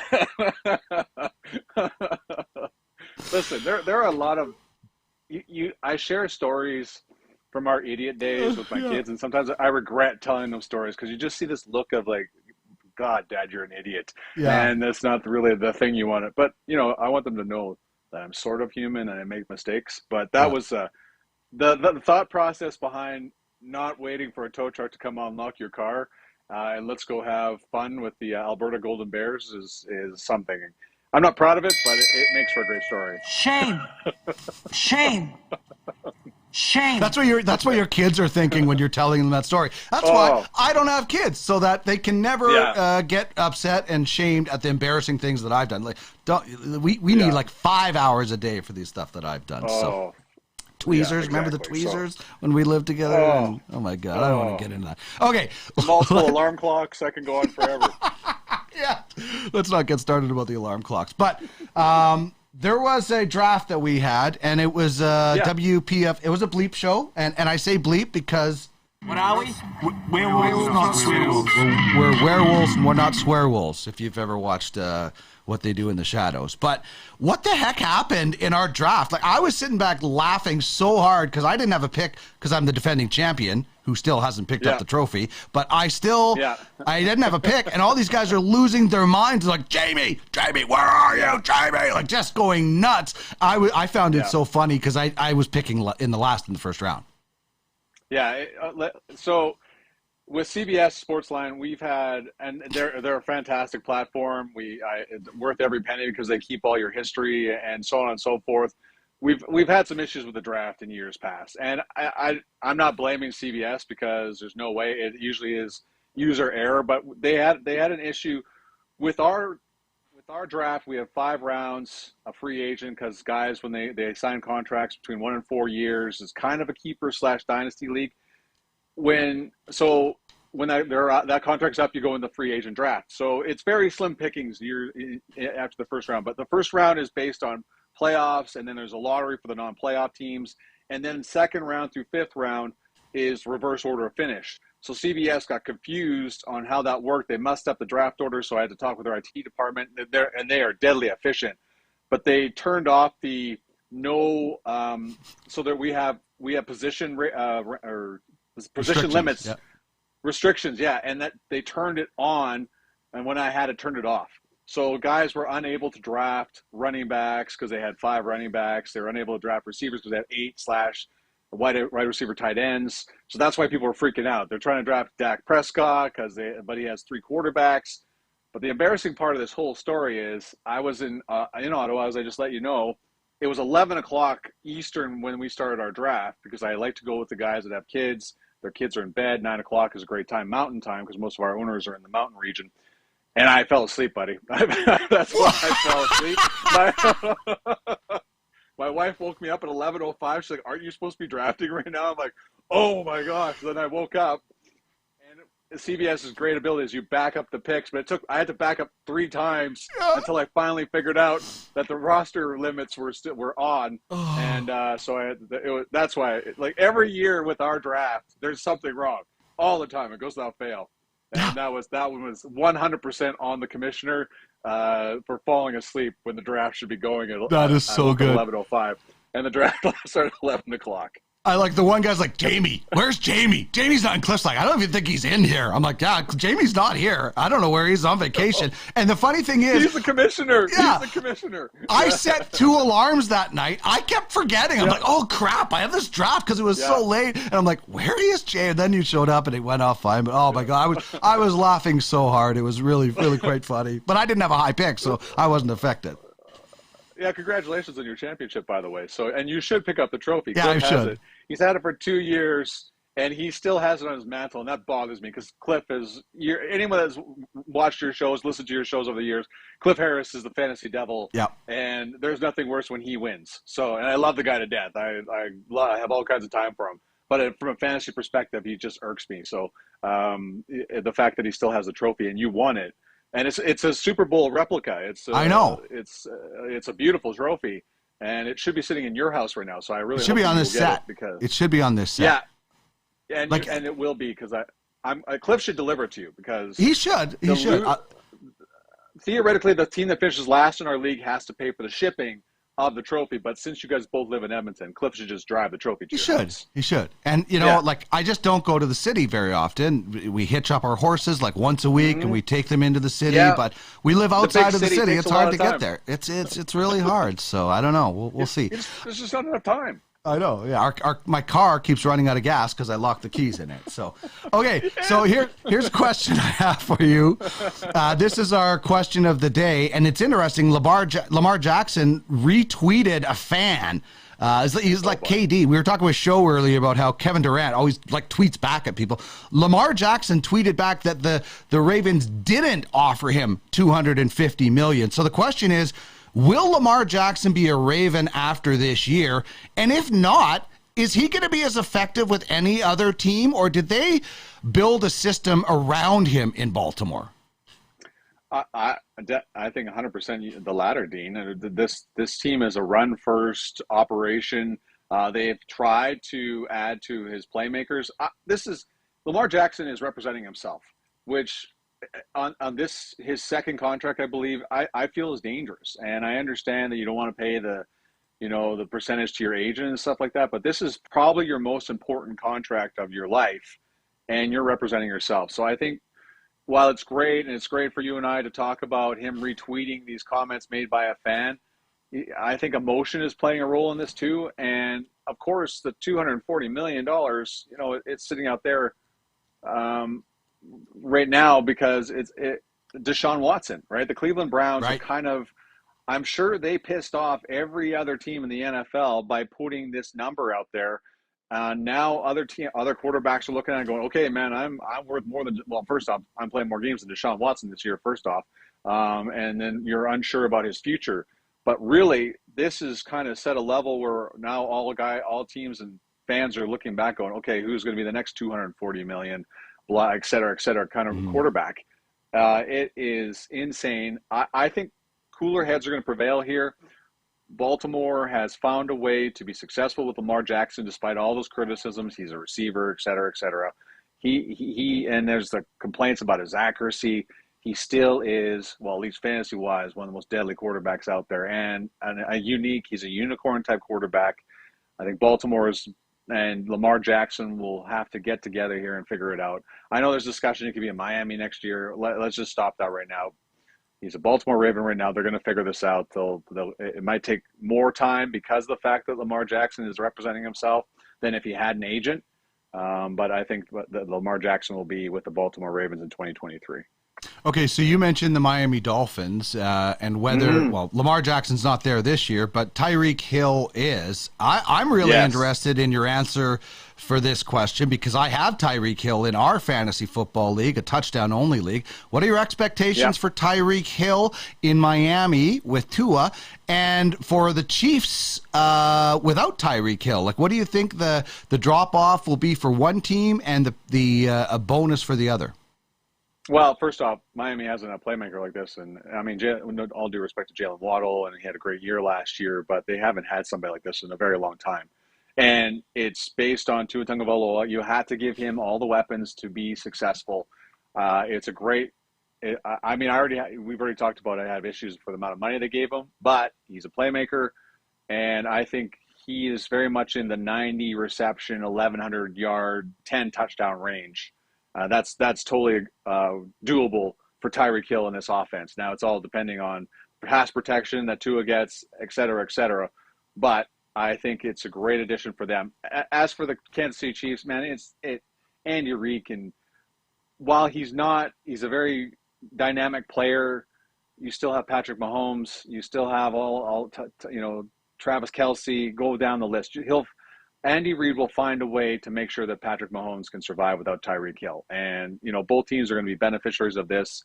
You don't have to pay Tyreek Hill $30 million, and the Dolphins have a playmaker. So I have no issues or concerns if you're a Chiefs fan on Andy Reid finding a way to fill the gap left by Tyreek Hill. So there's more question marks in Miami, how this is going to work out, than what Kansas City is going to do this year. So, because the Dolphins have, as you know, traditionally found ways year after year to mess things up. And we're going to have to see if this is going to be a marriage made in heaven between the Dolphins and Tyreek Hill and Tua, because it is his last chance to prove himself this year. So we're going to have to see. But no concerns about what's going to go on Kansas City. More questions than about what's going to happen with the Dolphins this year. Yeah, the AFC West is crazy. The AFC East is getting better. Who is the MVP in fantasy from the AFC East? Listen, like the Jets are on their way up. You can never count out Bill Belichick, but it's flat out Josh Allen. If you're a Dolphins fan, it has to be very frustrating because Tom Brady finally left the division. Your only division title came when Tom Brady got hurt, and you win the division title that year. And here you're thinking Tom Brady's left, but okay, oh my God, Josh Allen's there. There's just no way. Buffalo is the team to beat in the AFC East, maybe even in the entire AFC at this point. So it's going to be extremely challenging for anybody to put up any type of fantasy numbers or MVP, NFL MVP numbers than what Josh Allen and the Buffalo Bills are going to be able to do with him. So will he run less this year? Maybe. We don't know. I'm sure that's exactly what they're hoping. If the Buff Bills could keep him healthy, clearly he's big enough and able to take those hits, but that pounding, wears you down eventually. But Josh Allen is by far, and the Buffalo Bills are the class of the AFC East until anybody has an answer to them. And I don't think, actually, I know Miami, New England, and the Jets do not have that type of answer this season as we go on right now. It's interesting. Yesterday we did Fantasy Thunderdome where it's 2 players enter, 1 player leaves. So you got to pick one. Josh Allen or Justin Herbert for the rest of their career. Like not just this year. Like who would you take if you were in a dynasty league for whatever reason you could only have 1 quarterback for their career? Which guy would you take? Like who do you think will have a better long-term, maybe longer career? Is Herbert the safer choice because of the style of play? I think so, but if we're going from a fantasy perspective, I still think you look at. I mean, they're so close that those two will go back and forth in the AFC probably for a very long time, along with Patrick Mahomes. But I still think Josh Allen is the guy on top of the list right now at the quarterback position in the AFC, and certainly in fantasy, if you're going to build from a dynasty perspective, just based on what he's done. I know back-to-back years he led quarterbacks in scoring. I think it's a 3rd consecutive year that he does that, but I just don't think this goes away anytime soon because of how well Buffalo has been built. I know, he's going to make a lot of money here soon, and you're going to have to make some tough decisions, but Josh Allen is the class, and that is no disrespect to Justin Herbert, because Justin Herbert is a wonderful player as well. And I know a lot of people are like, oh, they should have drafted Justin Herbert. I'm talking about the Miami Dolphins. It's just not that cut and dry in the draft situation. So great players, but I'm with Josh Allen all the way if I'm building from a fantasy perspective. All right, I want to talk hockey in a quick second, but you got to be excited about the college football season. Last week was like week 0, whatever they call it. Yeah, I know. So now it's officially underway. So confusing. Yeah, it's weird. Like but week 1 right away. You call it whatever you want. It's week 0 of making hundreds of millions of dollars. But with the UCFFL, it's just great to watch this. I want to see how everyone's staring at Alabama right now. You're wondering if Georgia can repeat. Their defense looks just as dangerous as it did a year ago. You wonder if Spencer Rattler in a different offense is going to be more successful than he was a year ago, when everybody thought, a lot of people thought he was going to be a first-round quarterback. So those are the types of things you're staring at. And how is Alabama going to come out of this? That's what I love about college football. And then having 18 teams combating over this whole thing is going to be fascinating day in and day out. So proud that we have built this, and we have 18 great owners, and we'll see how this all starting on Thursday. It's going to be fantastic in week 1. Yes, people can find no more information at UFFsports.com. You are also on the radio broadcasts of the Winnipeg Jets. We just had Sho Alli, who's on the broadcast of the Blue Jays. But the Jets in the Central Division this year, the defending champs are in the Central Division. I think the Minnesota Wild are a team on the way up. But what do you see as the Central Division this year? It's so impossible to think of anybody running away with this division. I know the Avalanche are the class, but losing Nazem Kadri is a big deal. Who knows how much Colorado has left in the tank? That was an extremely draining Stanley Cup run. But, I mean, Chicago to me and Arizona, they're 1 and 2 worst teams flat out. It's just going to be the other 6 teams. Minnesota had a great year last year. And, I've talked to a lot of guys that cover the team. It's just such a Minnesota thing to have such a great year and then go out in the first round. But Nashville had a great year because of UC Saros. And now the Jets, and it's not because I cover them. There's just so many guys in that room that had a tough year last year. And the more I've talked to guys over the summer about how they just can't wait to get back at it.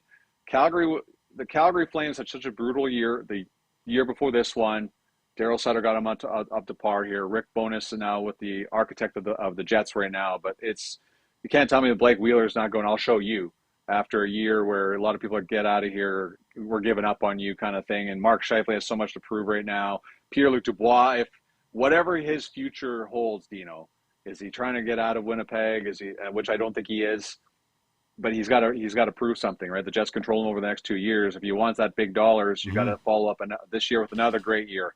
Kyle Connor, I believe, is a 50-goal guy. No question about that. I don't think there's a step back in his game at all. And then there's Cole Perfetti. The Nikolai Ehlers is a guy that could probably get to 40 goals this year. There's just so much talent sitting there.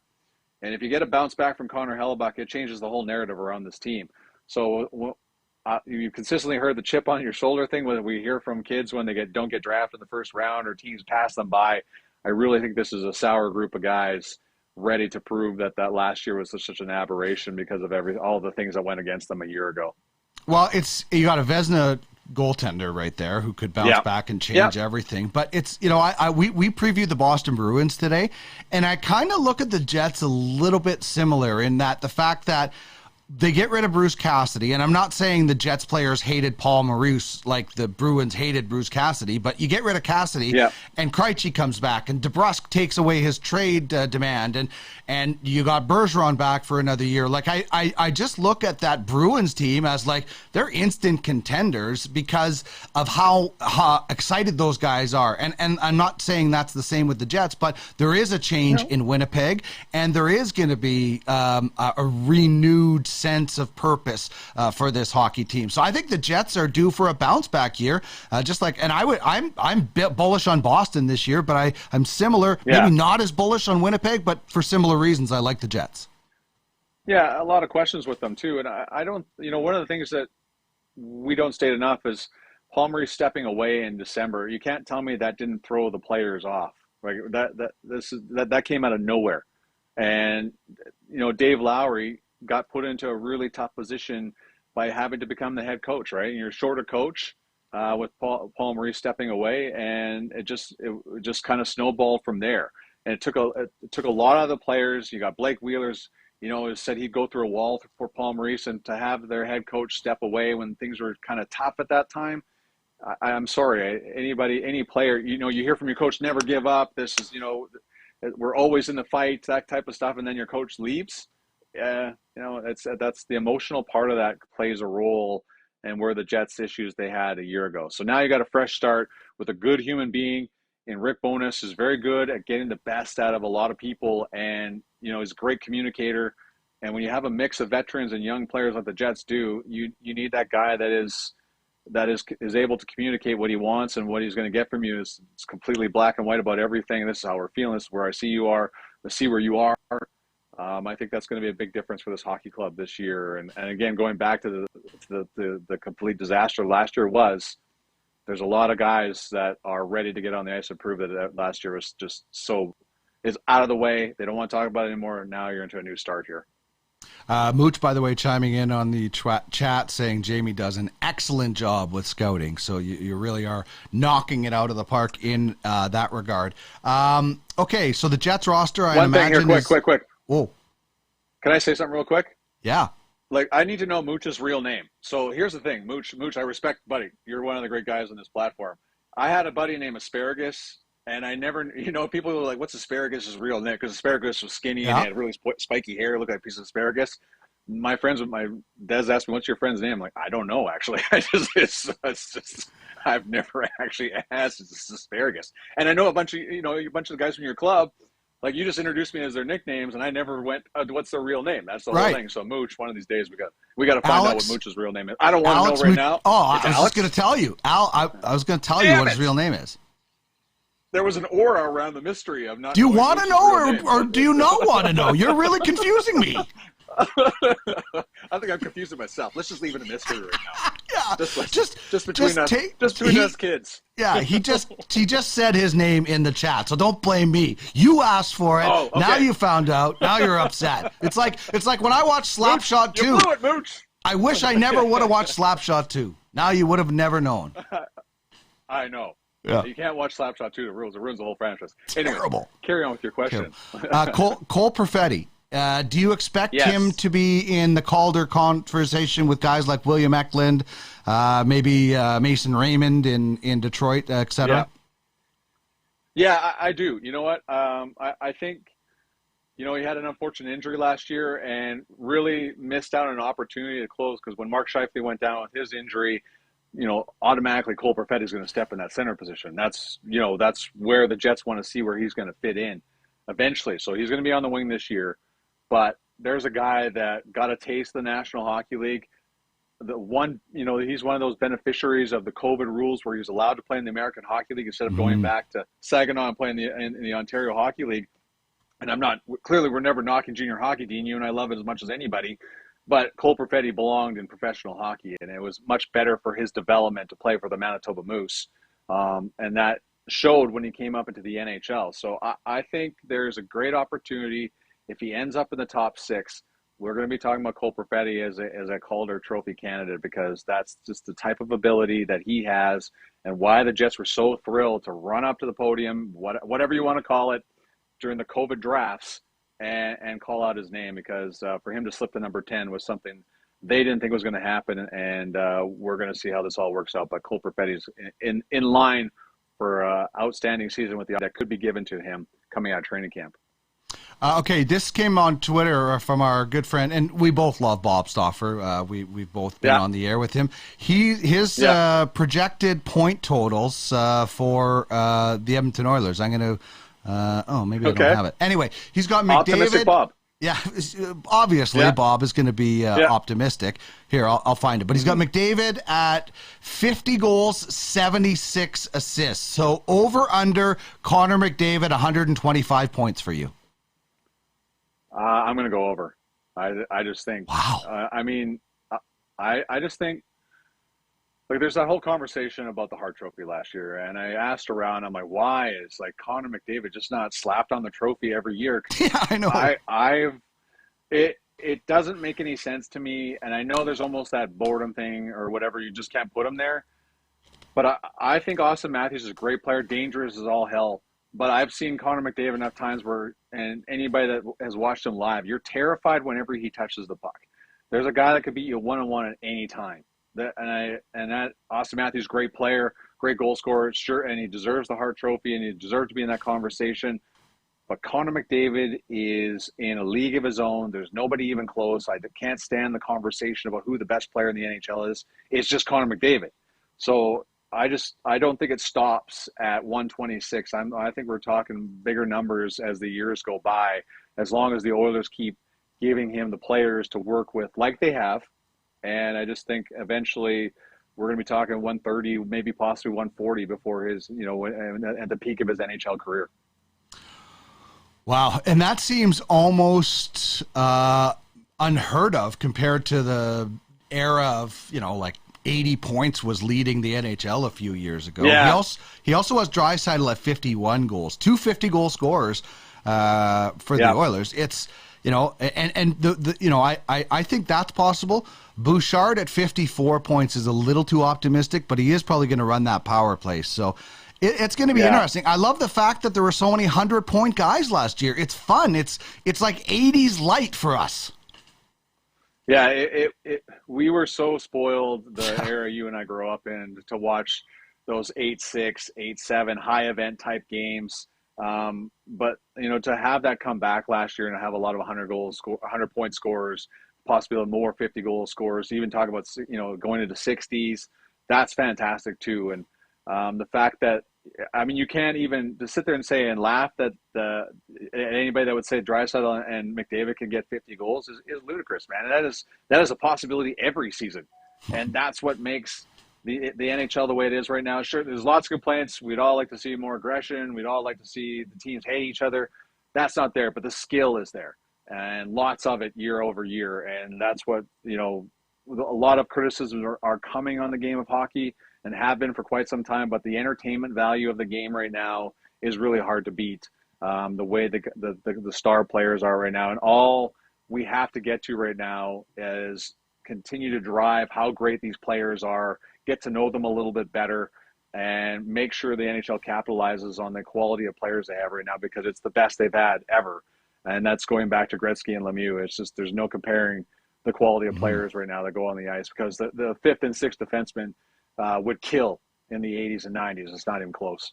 Yeah, it's certainly fun to watch a revitalization, and this is after you and I covered that lockout here when we were both in Edmonton, and then the game opened up and then it closed again. So let's hope it doesn't close again, because the openness of the game is awesome, and we're seeing. I was just talking to Sho about this. The NHL is the worst when it comes to personalities, but we're seeing some personality in the game now with these kids and the tricks, and I love it. I can't get enough of it. I hope Tort's head explodes over it. Yeah, there's that old mentality that you can't have personality. And I know, and the unfortunate part is if somebody says something, we run with it because it's just so rare. Yeah, that's just the whole thing, and maybe that's the problem. Like, I think right now, I'm tooting the horn of our content department, but Jets TV went down to Minnesota and spent time with Nate Schmidt, and Neil Pionk. And Neil Pionk is extremely quiet when you deal with him from a game perspective, but he opened up like crazy. He's got his dad. They bought a house in Minnesota. They have a baseball diamond in the front of their yard. What? And kids would come over and play all. Yeah, there's 4 boys. Check out this. It's on WinnipegJets.com right now. But they had a baseball diamond in front, and people from all over would come practice at their house. So that part's cool. He's got a pontoon boat, and Nate Schmidt was answering questions on Twitter, and one of them was, "What else do you do if you didn't play hockey?" He said he'd be a welder. Like, it just. And he has him and his father have a car collection, and they go for a car ride and all these cars. Like, the better job that we do as content people, getting to know the players, I think they won't be as boring. Like, if you go into their homes in the off season, they're not as closed up, right? It's just like it's much better. And if people get to the unfortunate part of COVID is we've been doing interviews over Zoom for so long, the players are kind of got it's like stale now. It's hard for them to show their personality. So as long as we figure this out, and team by team, and lots of teams have been doing a great job of it, the fans get to know these guys as human beings. I think it's just so much better for the game because they are personality. Neil Pionk is a hilarious guy. Like Kyle Connor's a dry sense of humor. But they're just closed off when it comes to programmed, right? So it's just the hockey players are programmed. Exactly. Yeah, if you say something, it's up on the bulletin board, something, whatever. And I can't remember the kid that recently in the draft that wore a white suit, or he had that goofy suit on or whatever, and said, "I'm the best dressed guy here." We need more of that. And I know lots of people are like, "Oh, he's 18 years old. He hasn't played a game in the NHL. He's talking about that." Okay, yeah, he's kind of put a target on himself, but the kid is clearly confident enough to say something like that. Let's not take that away. No. Let's keep endorsing that type of stuff. And then the game gets better because people get to know the personalities of these guys. And if more people show their personality, we will stop saying hockey players are boring. Because I agree. I mean, you know what? They're boring. They're boring when we're asking about the power play or losing streaks. Yes. They're not boring when they're talking about their lives or their families and stuff. We just, on game days, it's always the same stuff. You got to, feed the machine, feed the beast. It's the personalities. You said it. We need to bring them out. And hockey players, hockey as a culture, obviously has some issues, but one of them is don't be a clone. Don't be stick out, and it's such baloney. Yeah, and another guy I can think of is Nikolai Ehlers, man. He did a Christmas video with us. We the night before Christmas, but we changed it all to Nick. He did the whole thing, wore the Santa hat, so winked at us at the end of the video, stuff like those. That's the personality these guys have. We just haven't been able to show it to a lot of people right now. So, and I've covered enough baseball. Baseball players are extremely challenging. I got a great Ian Mendez was in New York covering the Blue Jays and the Yankees. The Blue Jays called up a player from their minor league affiliate. Jays didn't even make him available to Mendez. Like the Sportsnet is they're the owners of the Blue Jays, and the Yankees who had A-Rod and Jeter. That was those days where they're extremely difficult to get a hold of. So Mendez had nobody on his pregame show. He had to talk about nothing because there was no interviews because the Blue Jays didn't even make their guy that was making his MLB debut available, and nobody from the Yankees was talking that day. So it's just each league has its challenges. It's just eventually they all have personality. Somebody in those rooms have a personality. We just got to find a way to get it out. Yeah, and not punish them for it. So that's the unfortunate thing in hockey. Yeah, awesome stuff. You're going to join us usually on Mondays. I'm looking forward to it. We'll be able to recap the weekend, look ahead to the week, and talk about all kinds of stuff. And really looking forward to the hockey season getting going and talking more about that. But thanks for joining me today, my man. No problem. Looking forward to talking to you a couple of times on the road too, from some random hotel rooms across the league. Always love random hotel rooms. Take care, buddy. Randos. See you, buddy. See ya. Yeah. There's Jamie Thomas from Jets TV. Also the scouting director, as Mooch chimed in on the chat, does an incredible job, especially with rankings and information. Something I'll be striving to do a lot more of in baseball. So thank you very much to Jamie for joining me on the program today. Okay, there's a couple of things I wanted to get to before we get to games to watch tonight. Let's get to fantasy performers from last evening. Zach Gallen of the Diamondbacks and Moonshot put up an 18-pointer. Gets the quality start, the win, 7 Ks, and doesn't give up an earned run. And Blake Snell of the Padres and the Wolfpack also doing the same thing, just a half a point shy. Pretty much a similar stat line, a bit higher of a whip, so that's probably why there was a half a point difference there. But 8 Ks for the Padres, who get the win. Nick Prado of the Royals and Circus Sports Trout, named after the beautiful Circus Sports Resort in Vegas. 18 points, 4 for 5, a couple of long balls, 3 runs, and 3 RBIs. And it's a different stat line for Gavin Sheets of the White Sox and the Warhawks, Can West Warhawks, who have franchises in several different UFFS leagues. 18 points, 2 for 5. Bangs out 2 long balls, a couple of runs, but 5 RBIs. So impressive night for Gavin Sheets of the White Sox. Benefactors are the Warhawks in Ultimate Fantasy League Baseball. And if you're in a fantasy baseball league, you need quality starts. And if you're in a fantasy baseball league that has quality starts, you need Framber Valdez. This is incredible, man. Framber Valdez has 22 straight quality starts. This tweet from ESPN Stats and Info, unbelievable. He beat the Rangers, oddly enough for the Astros, and puts the record up for both the Astros and by a left-handed pitcher since the earned run became official in 1913. That's incredible. When you are doing something that goes back over 100 years, wow. That is incredible. He's hot. He is hot. Keep feeding that guy. Yeah, get that guy out there as much as you possibly can. That is awesome. 22 straight quality starts. This is good news. We talked about it earlier with Sho Alli, but the Baltimore Orioles calling up Gunnar Henderson. Adley Rutschman already there. Scorpions love that. Ironically, that was Sho's team until he took over. But the 21-year-old infielder, some people think is the top prospect in baseball. He will be eligible for the postseason, which is awesome because the Baltimore Orioles were never on anybody's, I think, playoff radar coming into this year, especially in that division. But this is also huge for fantasy teams that maybe have Henderson on their prospect list in the Ultimate Fantasy League Baseball. There's going to be, I'm thinking Circa Trout might have Gunnar Henderson, if I think back to it.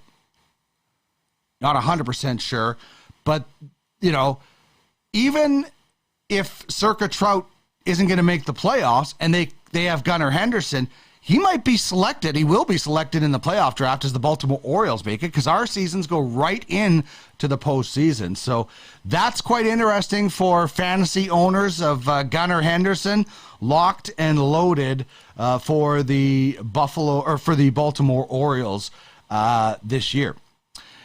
And we go back to this Tage Thompson. What do you think of this 7-year, $50 million deal with Tage Thompson? 30-goal guy, 68 assists last year in the National Hockey League. Buffalo is kind of sneaky. They had a disaster, or he had 38 goals. Sorry, I have that backwards. He had 38 goals, 30 assists. I looked at that and I'm like, that doesn't seem like as productive.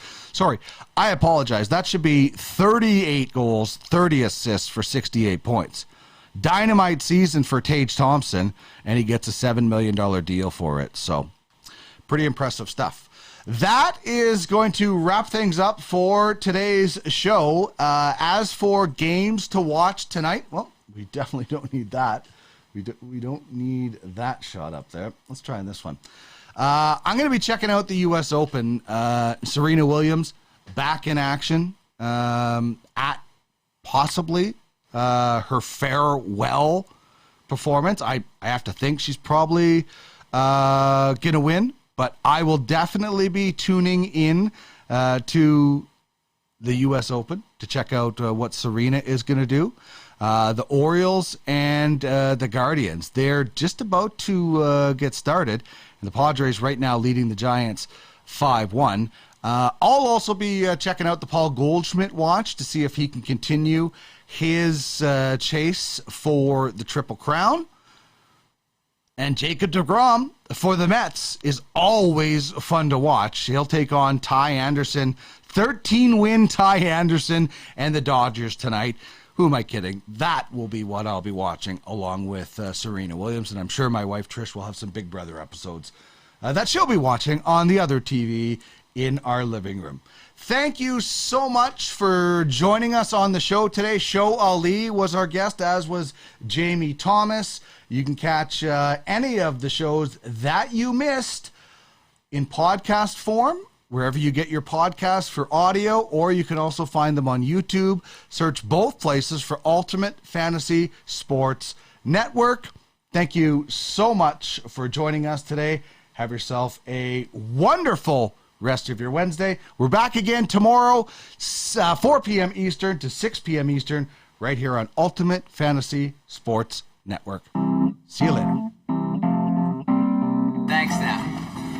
Bye-bye. Bye-bye. Bye-bye. Bye-bye. Bye-bye. Bye-bye.